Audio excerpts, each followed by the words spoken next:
Not calling you out, Danny, just thought I would mention it. I'm going to go ahead and call Tri-County Planning Commission meeting for Wednesday, November 5th, 2025 at 9 o'clock to order. Roll call, please.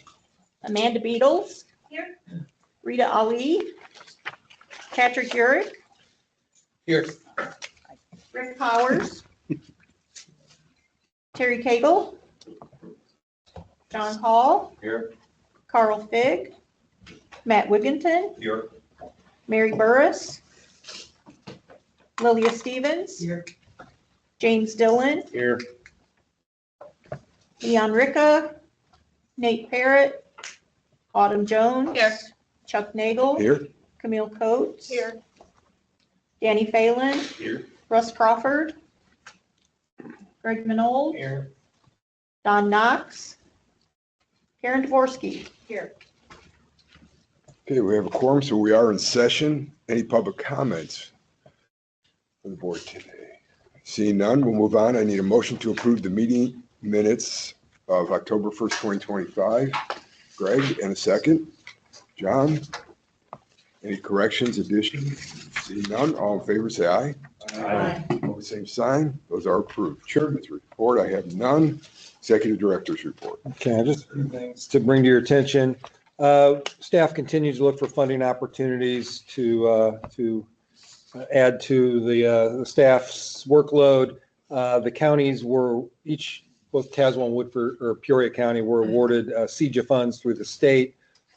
Staff is trying to evaluate how we apply for some of those funds through the county. We're looking to do a regional housing needs assessment, which we've been talking about for a while. And we're also working with a couple communities to do some comprehensive planning. So staff's working on those requests. Those will go right through Peoria and Tazewell County, and they'll get to decide how to use those funds, whether to award them to us or not. But we thought we would try to help out a few communities with that work. We continue to monitor the federal government in terms of the shutdown. We understand just from latest news this morning that that may be coming to an end, but we'll hold our breath. That does not impact us at all at this point, nor do we expect it to impact us if it goes forward with our various funding programs. I will stop there and see if there's any questions about the rest of the report. Just one other thing, we continue to work on the regional priority projects. We're working actively on the Illinois 29 Viaduct project, and staff is working, Debbie in particular is working through the fact sheets that we approved in our comprehensive plan, and those should be available next month, I think, for your perusal and your use. So excited for that. Any questions for Eric? Thanks, Eric. Moving on to item 7, Ways and Means Report. I need a motion to approve the September 2025 financial statement, Resolution 2620. Mr. Call, second by Mr. Whittington. Rebecca. All right. The first page of your financial reports in your packet is a summary for September. The second page is a summary of just the joint funding account. And page 3 is the balance sheet. Operating cash at the end of the month was approximately $1,045,000, and it increased in September compared to August by $116,000. Accounts receivable at the end of the month was $589,000, and of that, $368,000 was federal funds, $54,000 was state funds, and $167,000 was local funds. Accounts payable balance at the end of the month was $273,000, and of that, $265,000 was pass-through expenses, and the remaining $9,000 was regular monthly bills unpaid at the end of the month of September. Page 4 is your statement of cash flows. It explains the changes in a little bit more detail. Page 5 is your income statement. September had 21 regular working days, 1 paid holiday, and 239.8 hours of PTO were used by staff. Revenues for September were $184,000. expenses were 197,000, and it ended with, September ended with a deficit of approximately 13,000. So far this year, we've used approximately 35,000 of tri-county funds for local matching on grants. And fiscal year 26 so far has a surplus of approximately 189,000. And there are also registers at the end of everything that went out of our checking account and out of our credit card. So if there are any questions, I would be happy to answer them. Questions for Rebecca? Seeing none, I have a motion and a second. All in favor, say aye. Aye. Or same sign. That's approved. And I need a motion to approve the FY 2025 Independent Audit Report, Resolution 2621. Mr. Urch, sorry. And Mr. Crawford, a second. Okay, so Rebecca, I have you down. Do you want to introduce our guests? Are they going to speak or how are we going to do this? You guys can introduce yourself or. I can do it. Yeah, no problem. So we have with us our auditors who were represented from the firm of Martin Hood. They are out of Champaign. We've been with Martin Hood for a number of years. We have here Mr. Greg Douglas and Mr. Mike Plecky. Mike was on site and Greg is the managing partner, something like that. Okay, give yourself an increase. But they're here to talk about our audit. They were at the Ways and Means Committee discussing it prior to this meeting. So go ahead, Greg. Good morning, everybody. My name, as Eric said, is Greg Douglas. I'm a director at MH CPA PLLC in Champaign. With me this morning is Mike Plecky. Mike is the manager on this audit engagement. And we're going to talk about the large audit document very briefly and the letter that came with that large document. The page numbers that Michael referenced will be the page numbers on our document in the bottom middle of the page.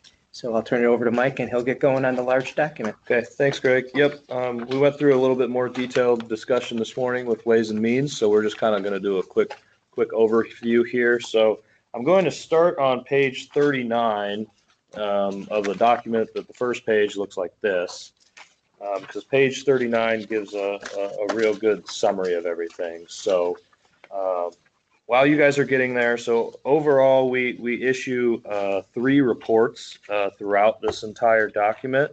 There's one related to the financial statements, note disclosures, and supplementary schedules. There's a report related to internal controls and compliance impacting the financial statements. And then there's one report related to federal award compliance and internal controls related to federal award compliance. So here on page 39, Schedule 3, the schedule of findings and question costs, summarizes the results from all 3 of those reports. So that's why we're just going to go through this. So item 1, subpoint 1, covers our opinion on the financial statements, which that full report you can find on pages 1 through 4. So we issued an unmodified opinion, which is also referred to as a clean opinion, which means that the financial statements and note disclosures are proper in form and content compared to generally accepted accounting principles. And more importantly, those financial statements are materially supported by the Commission's underlying accounting records and third-party confirmations. Items 1, subpoints 2 and 3 refer to our report on internal control related to the financial statements and compliance related to the financial statements. That full report you can find on pages 34 and 35. So we had no material weaknesses or significant deficiencies in internal control over financial reporting. No instances of non-compliance were noted. We do not issue an opinion on internal control related to the financial statements as part of our reporting. However, we are responsible for noting any issues that come to our attention. We didn't have any issues. Items 1 and subpoints 4 through 6 summarize our report on federal award compliance and internal control related to federal award compliance. We do issue an opinion here, and we issued an unmodified, or again, clean opinion. which means that for the major federal award program we tested, which is your planning grant that passes through IDOT, which is also identified here in subpoint number 7 on this page. And there was no instances of noncompliance with program management requirements.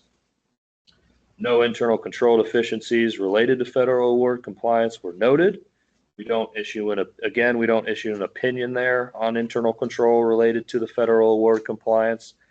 We would be responsible for noting any issues that come to our attention. And again, no issues came to our attention. So those are the highlights from the audit report document, and I'm going to turn it over to Greg here, and he's going to highlight the letter to the board. So the letter comes right before the packet that Mike just discussed with you. This is the post-audit governance letter.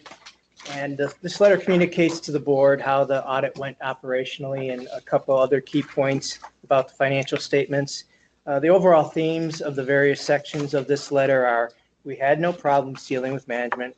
They were very cooperative throughout planning, field work, and post-field work, and getting us to this day with a preliminary report for you. Management's estimates and disclosures that appear in the financial statements or in the notes are adequate and follow generally accepted accounting principles. There is one note this year that's new, and it's particularly significant. It's note 10. It's about your IMRF pension. It goes on for about 6 or 7 pages. So sort of drowns people out when they see how long it is. But there's a lot of good information in there, and it backs up some big numbers that show up on your balance sheet this year for the first time. So if you have a chance, you might want to peruse that and see where some of those big numbers come from and what they mean. There were a few journal entries that were made during the audit engagement. There's actually 4 of them, and they appear on the first attached page to the formal letter. And 3 of those 4 entries were actually entries we knew about coming into the audit that needed to be made. Management just left it to our expertise to help them get the numbers for those letters, and they reviewed it and approved it, and we recorded it as part of the audit. The last entry was a small entry that Rebecca gave us during the audit for an adjustment that she found after she had given us the trial balance to get going with. There's also a second page attached to the letter, and those are past journal entries, meaning that management has passed on recording them. They're so small individually and together that they had no impact on the financial statements that was large enough that it would impact our auditor's report. But we're required to show those to you so you're aware that there were some items that weren't recorded. At this point, there's 2 things we really have left to do for this engagement, and they're sort of interrelated with each other. The first thing being issuing a final report for the audit. I think we usually come with a final. And there's a reason we're not coming with a final today, and that is the whole impasse, the federal impasse on the shutdown. Because of that, the Office of Management and Budget, the U.S. Office of Management and Budget, has not issued its annual compliance supplement, which is basically the federal agencies gather together what they want auditors to test in their programs, and that's updated annually. The draft came out earlier this year, in this late spring, early summer, and they had comments on it, and they were re-editing it based on the comments, and then the shutdown came and they stopped. And we're told, they told the AICPA that nothing's going to be done until the shutdown is over, and probably a week or 2 after that until they can issue a final version of that. Because we have to audit based on the requirements in there, we cannot issue a final report because our audit is technically not done until we see what they actually have in the final version. We use the draft version and the prior year's version for our audit procedures. There was really no change between last year's final version and this year's draft version. We haven't heard that there's going to be any other changes to the Department of Transportation's programs. So we would expect that as soon as they release it, we can look at it, make sure we're covered. We'll issue the final the next day, as long as management's fine with that. They've already signed the representation letter, so it should go that quick. Once that's issued, our last step is the completion of the data collection form, which is an electronic filing with the federal government of basically the schedule of expenditures and the schedule that Mike went over. and gives them the detail of the audit and the results. And that has to be filed within 30 days of us issuing the report, the final report, or March 31st of 2026. So you got plenty of time.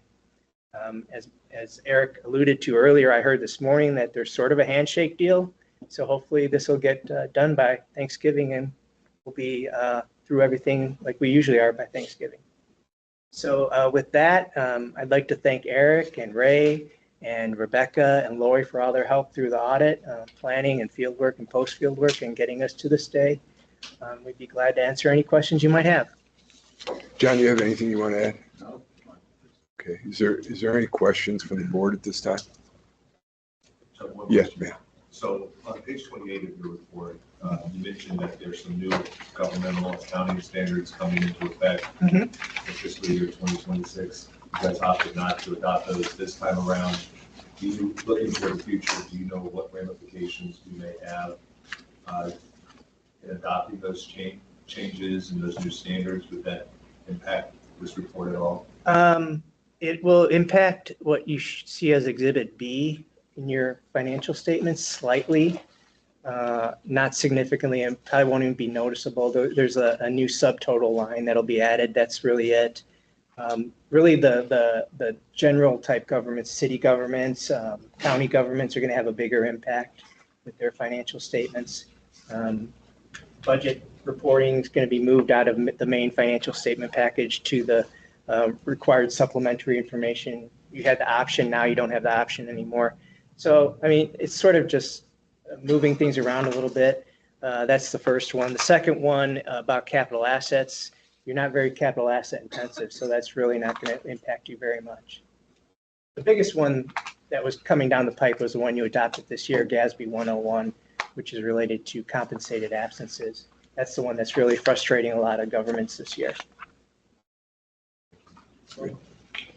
Any other questions for Will? Thank you, gentlemen, and thank the staff. It's quite a task to put this together, actually, every year, as we all are aware. I have a motion and a second. All in favor of approving the audit, Resolution 2621, say aye. Aye. Opposed, same sign. That is approved. Thank you, gentlemen. You're welcome. Thank you. Moving down to item 8, administration. I think Eric's going to take, I need a motion to approve employee motion place. Do I have a motion? Danny, and a second. Amber, Autumn. Knew what I was doing. All right, I have a motion and a second. Go ahead. Okay. Thank you. We have a resolution in front of you that would authorize me to promote a few of our employees and approve a salary increase for another one. This measure's been through the Commission's Personnel Committee and the Executive Board. Basically would like to promote Isaiah, Elsa, and Gavin, salary increase for Gavin to cost not to exceed $15,000.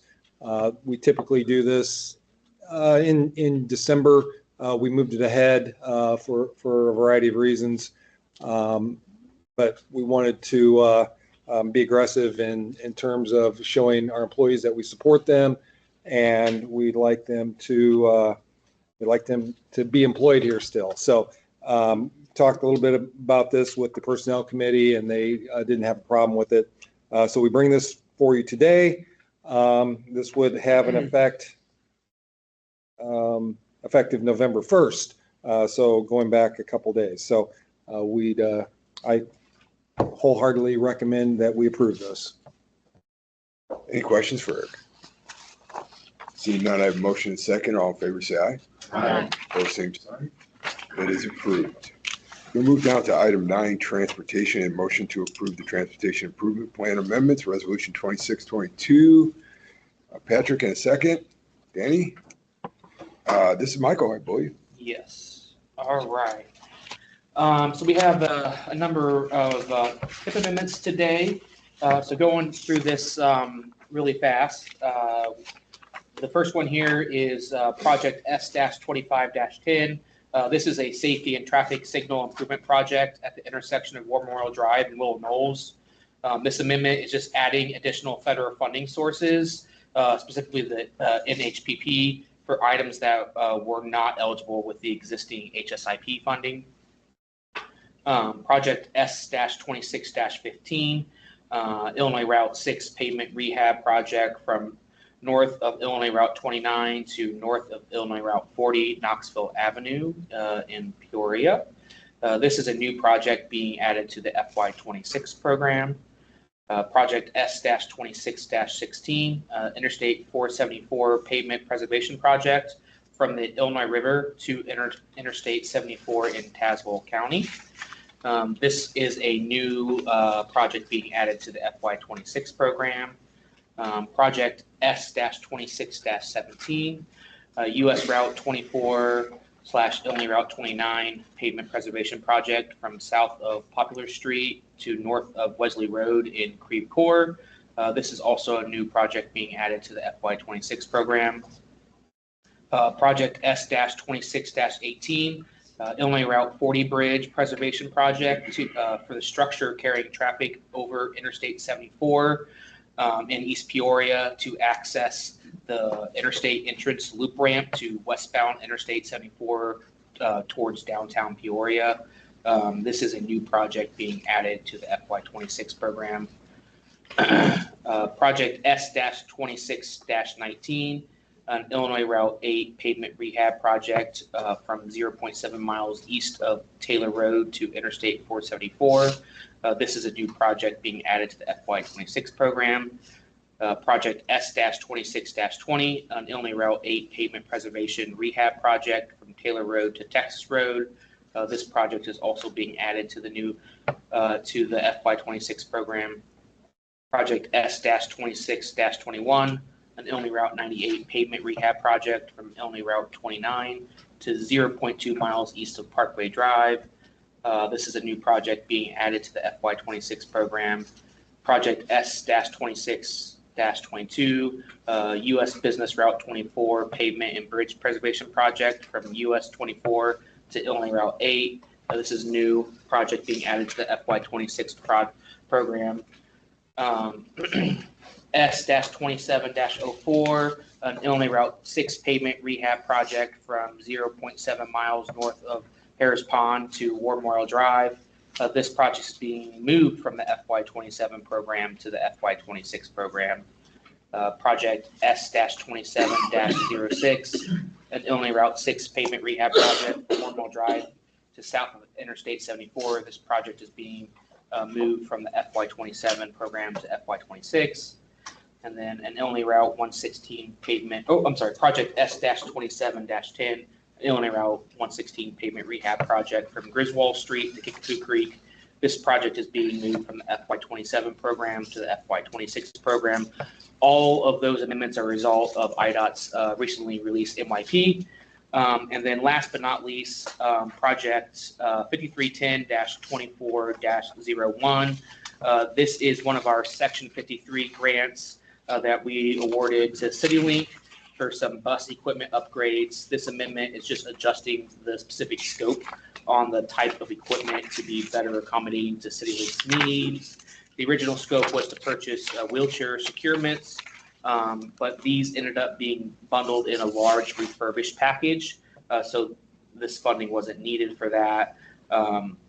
So to accommodate CityLink's needs and for still updating some equipment in their buses, they're looking to install ridership counting equipment on the remaining of their 10 buses that don't currently have it. We've talked to the FTA and we've gotten approval to move ahead with this project. So this is just our requirement to amend to change the scope. With that, I'd be happy to answer any questions. Doug? Your first one, the safety improvement one, Uh-huh. the share breakdown only covers 99%, and I wouldn't bring it up except that HWA people really Oh, that's stingy about that kind of stuff. probably an error in my Excel. Don't know or whatever, but I'll make that change. yeah, before you send it to me, Yep. 'cause they will kick it back, I know. Appreciate that. That's 2510. Yeah. Any questions for Michael? Well done, by the way. You did all that without taking a breath. Any questions at all? Seeing none, I have a motion second to approve Resolution 2622. All in favor, say aye. Aye. Opposed, same sign. That is approved. Michael, I'm going to kick it back down to you first I need a motion to appoint the members of the Regional Transportation Safety Committee for a 2-year term from July 1, 2025 to June 30th, 2027, Resolution 2623. Motion by Mr. Call, second by Mr. Crawford. Michael. Okay. Perfect. So if you all remember back in September, we passed Resolution 26-11 to establish the Regional Transportation Safety Committee as a special committee of the commission. The purpose of that, of our Regional Transportation Safety Committee, is just to guide our recently adopted Comprehensive Safety Action Plan to basically monitor and review our regional crash data, assist in developing our federally required transportation safety performance measures that we're hoping to get all these people put together in the committee so we can get this year's safety performance measures developed and to you all before November or before February. And then also to promote ongoing dialogue and outreach on roadway safety. The committee is comprised of a 21-member body with representation across a comprehensive list of categories. We have advocacy and community with 2 positions, business, industry, and media with 4 positions, education and training with 3 positions, first responders and enforcement with 5 positions, human services with 2 positions, and then transportation infrastructure with 5 positions.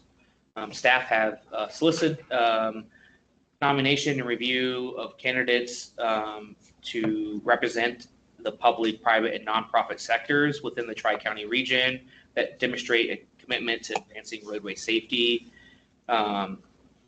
There are a couple that we're still waiting to hear back from to accommodate this. These appointments are for the individual or their designee, as there's a few kind of higher up admin that we would expect that they would designate somebody like the Tazewell County Sheriff or the City of Peoria's Fire Department's fire chief.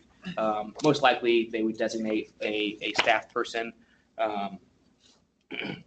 So these appointments are for a 2-year cycle, consistent with the commission's fiscal year.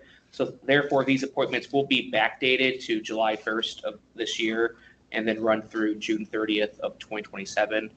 On the very back end of your page is a list of the members that we have proposed.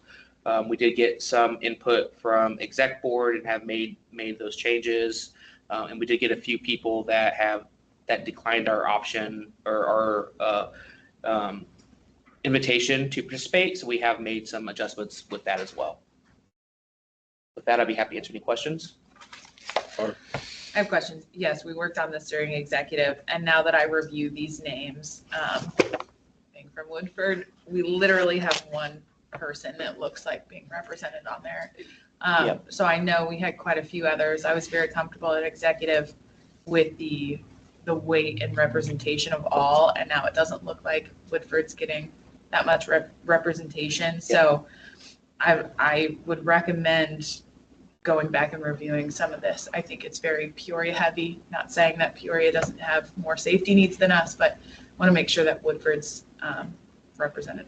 Yeah, no, I wholeheartedly agree. Unfortunately, the ones that we got that denied or that declined our requests were the Woodford County representatives. There's other people. Yep. Yeah. We would, maybe we would appreciate a conversation with the board members to talk with their staff people, because we reached out both to the county engineer and the incoming and the outgoing, and perhaps the new incoming sheriff, and they all declined and didn't name a designee. So there's an issue there that we would love their participation, and we'll find room for them. But we were sort of not shocked, but just sort of I don't know, we're sort of disappointed in the dismissiveness. Okay. So, but again, this is at your pleasure. If you want to hold this off for another month, we can. I mean, I would hate to hold it off for another month, excuse me, but, I mean, to just say that they didn't provide a name and we didn't, I mean, that's 3 people. You have a large county of 30,000 people, lots of people that names could have gone on this. So disappointed in the representation. I wouldn't necessarily hold it off for another month. I think that's disadvantaged. That's a disadvantage to the commission, but disappointed in the representation from Woodford. Okay, noted. Okay, with that noted and said, I have a motion and a second to approve this. All in favor, say aye. Oh, I'm sorry. Before we do that, Mr. Crawford, did you have a question? I'm sorry. I had two questions. One just came up. Would you be willing to recommend some additional names? I'm happy to sit down and recommend names. That'd be great. I'll be honest, I wasn't You are asked. the chairman. What I wanted to ask is, when I was on this board in the 1970s, we had 6 very active citizen advisory committees, groups, we called them CAGs. And they were in multiple areas that the commission cared about. And they were individuals who weren't paid, who came and donated their time and expertise in making recommendations to us. When this first thing came up, I thought, number one, it's probably the most important issue, safety and transportation. But then it struck me, are we gonna go back to where we were in the 70s and have additional groups like this? I know the staff spent a lot of time putting this whole thing together. And are we gonna do that in addition to this in other areas that the commission cares about, or is this a one-time only thing? I'd say at this point, this is a one-time only thing for this specific subject and topic. If there are plans or other areas where the commission needs a little bit deeper dive and input from an advisory committee, we'd certainly be open to that. This is a direct result of our community or safety action plan that was funded by the SS4A grant. And we felt it was an important topic enough to keep it moving, as opposed to just sort of an ad hoc committee that basically didn't, sort of rubber stamped recommendations from staff. Obviously there's some heavy hitters on this. We want this thing to be taken seriously. We want this to be hopefully funded by outside resources, which we're looking for funding at this point. So, yeah, I can't say no that we're never going to have another advisory committee that's permanent, but this one is our first one. The only thing that I have concern about is because we do have some heavy hitters on there. Sometimes those heavy hitters have a problem with attendance, and I don't want people's names on there that don't show up and don't do the work. So I know that staff talked about this issue, and you have some kind of a plan for tracking that, and then for either reminding them or thanking them for their lack of attendance or service, and finding somebody that's got more time to do it. Thank you. Yeah, that's all accounted for. If a certain member misses 3 meetings, then we would have the option of replacing them. That's great. And just to address Amber's Autumn's, I'm sorry. Now he planted that nugget in my ear. Y'all are killing me today. Autumn's concern. I'm not trying to. There are members that have not returned their invitation with that, and so I'm confident that we can find adequate Woodford County replacements. That being the case, I'm a little uncomfortable with approving this group knowing that there are some flexible parts. Does the language need to be amended at all or anything Well- to reflect that? 'Cause what if all 21 of those people say yes? And then Yeah. you No, need to make room. So I for think a our- Woodford person. Lily? Have all these people already been asked and have said yes? Yes, most of them have said yes. There's a few that we're still waiting on. But the majority have said yes. I think what might be more appropriate at this juncture is for somebody to make a motion to amend, to postpone. Does that put staff in a bad spot to wait 30?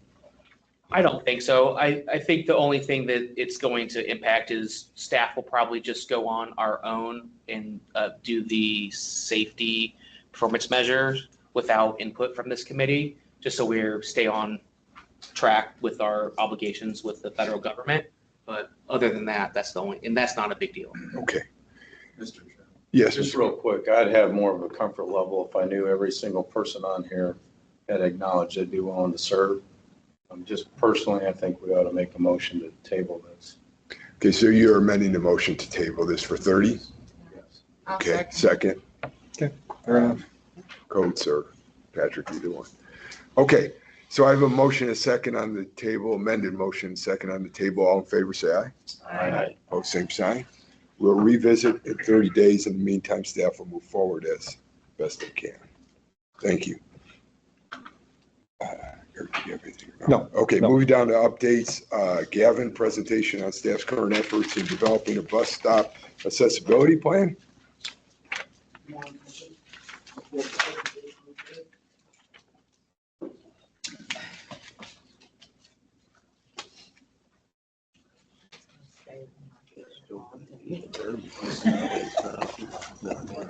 You planted that in my ear. I'm gonna make a name tag. Like, hi, my name is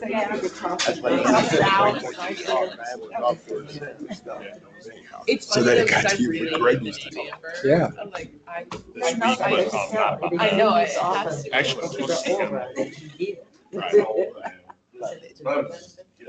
Because I was like, great, because it was like. Yeah. Everyone says that, and I'm like, that, I couldn't answer that. I don't know. I have no idea. I don't know what that means. All I know is Jerry Seinfeld said it. One of the first things she's gonna want to do is renovate, restore everything. 'Cause, I mean, and I got records, all the records I got are really from Leo Jordan.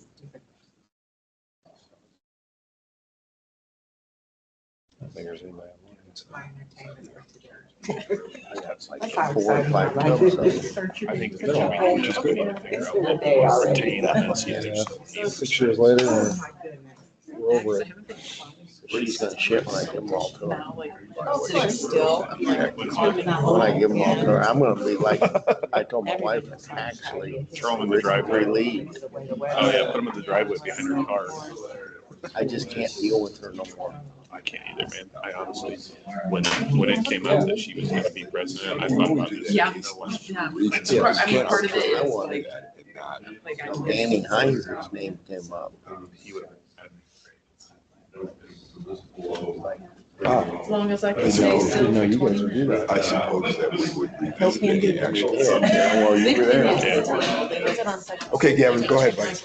Good morning, everybody. I'm gonna start this off with a question. If anyone from that way. Yeah. How many of you have ever ridden city? Oh, wow. Yeah. How many of you regularly ride city?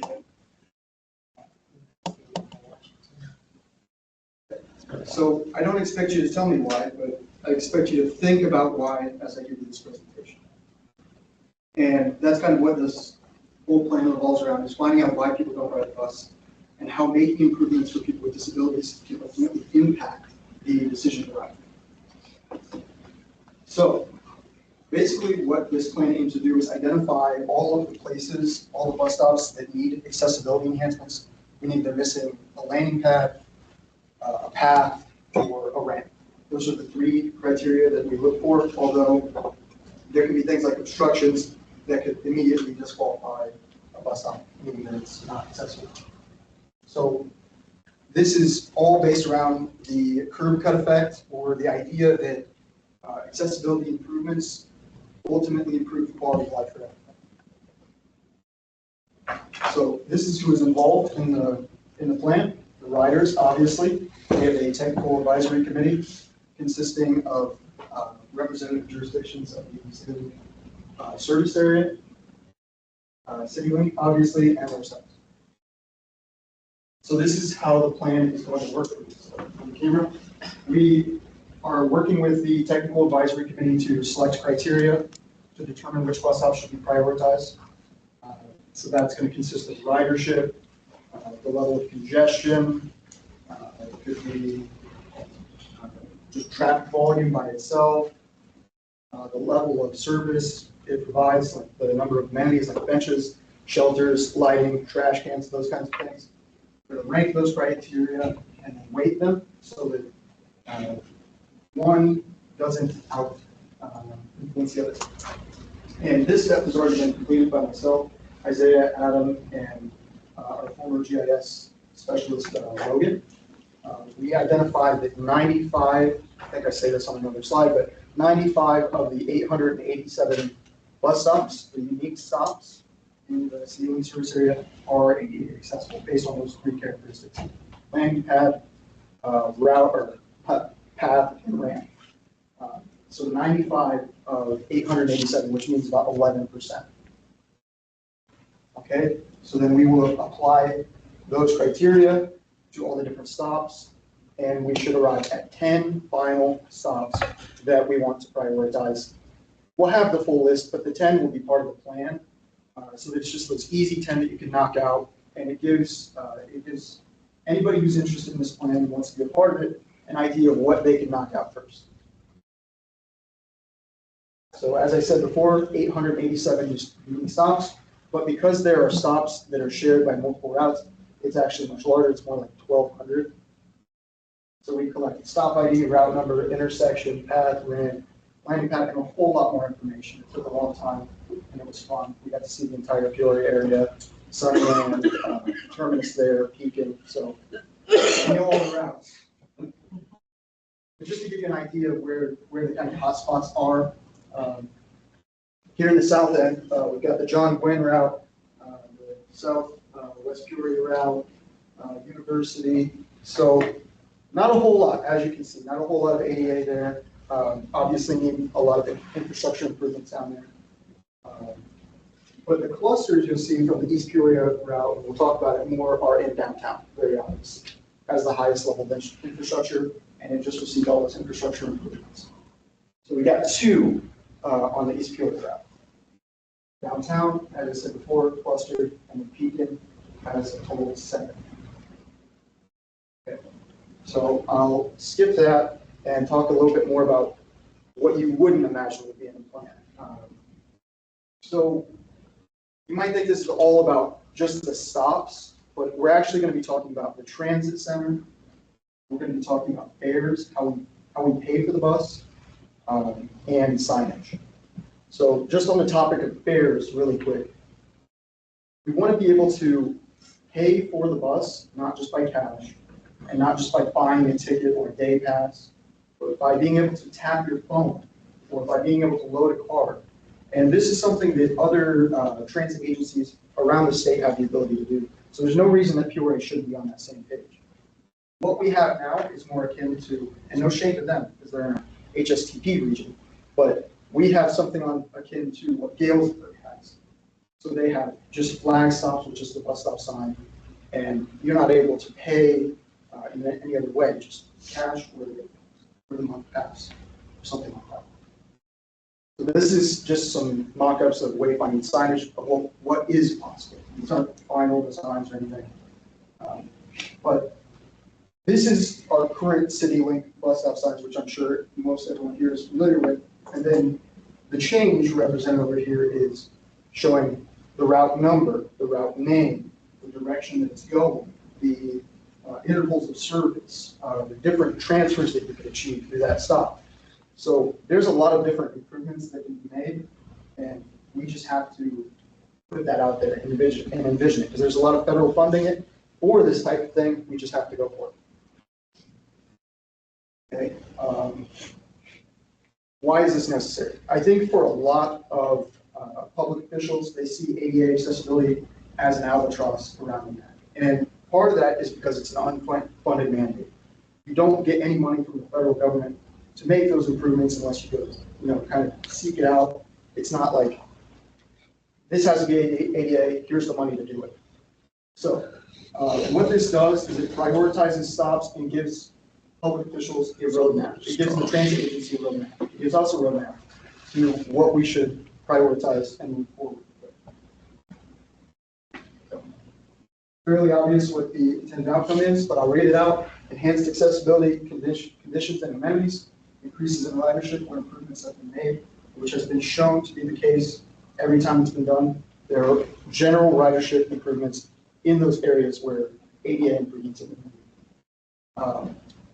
And transition from paratransit to fixed route for conditionally eligible riders.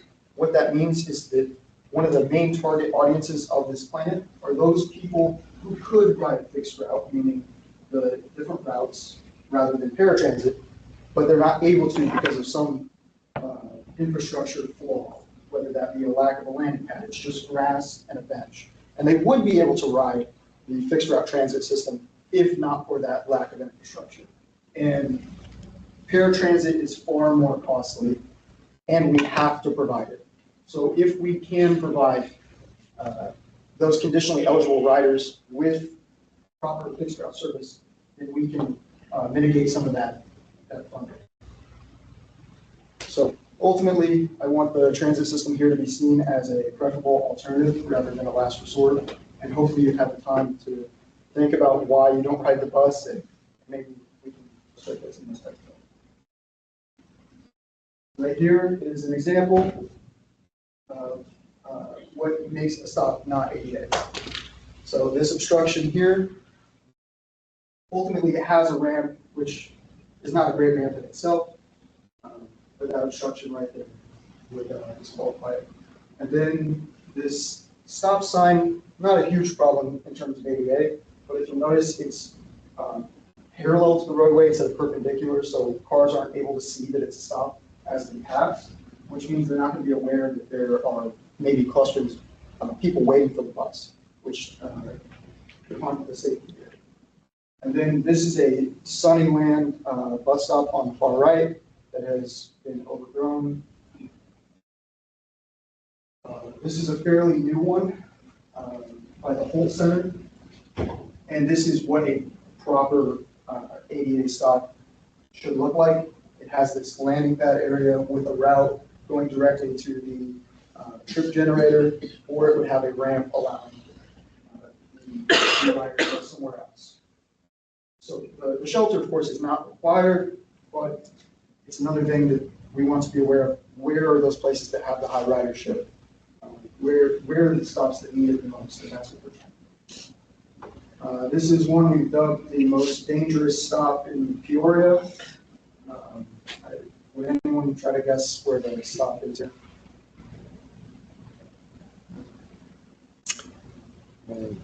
Reservoir? That's actually right. It's tucked right in here. Oh, stop. I meant the area. Okay, I see. It's on North Allen Road, just North Allen. just north of. Okay. So you fight your way through the bush and then. You pop out. This is the stop where you cross the road and walk down. Taking field trips. So as you can see, no crosswalk. There's no firm and stable path, and there's barely a walkway. And really, you can put a stop anywhere, but there's probably not. Does that even utilize that stop? Just out of curiosity. So we've been trying to obtain ridership data from CityLink. It's stop specific. So far, we only have route-wide ridership data. I would hope not, just looking at that. I live near that area and I see people waiting. Really? Sometimes, yeah. Goodness. Most likely in the winter, you can actually see the sign, because in the summer, the foliage covers off. And here's another example of almost ADA bus stop. Can you guys guess what makes this not ADA accessible? Right, it's the truncated domes. There's another example of a stop with no purpose or path on the side of the road. I really was confused as to where you would go with this.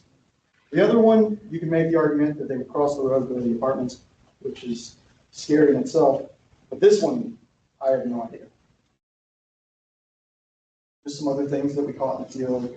I don't know how that happens to a bus stop, but it's impressive.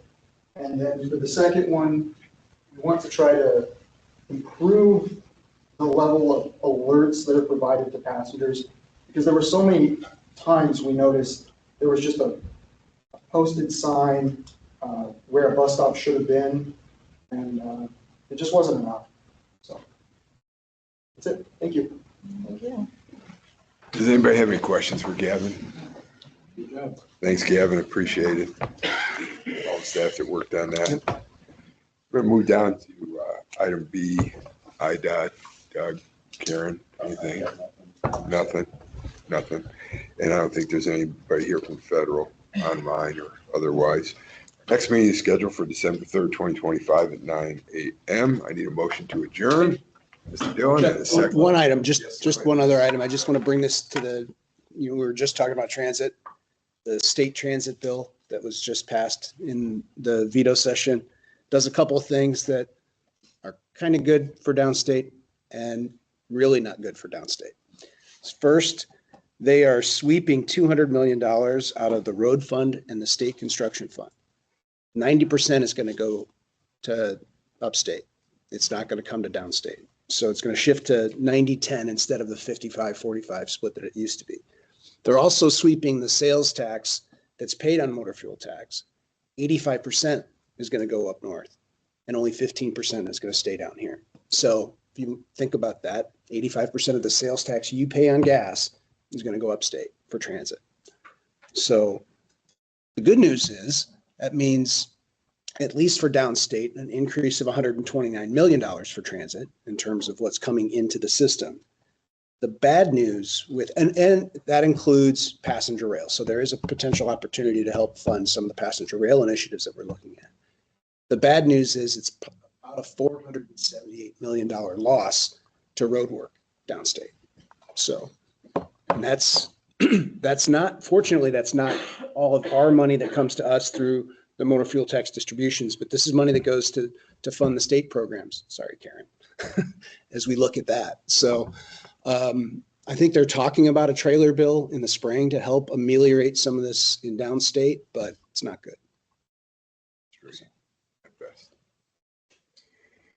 Okay, thank you for that Sorry. send off, Patrick. I think I have a motion by Mr. Dillon. And I need a second, Mr. Call.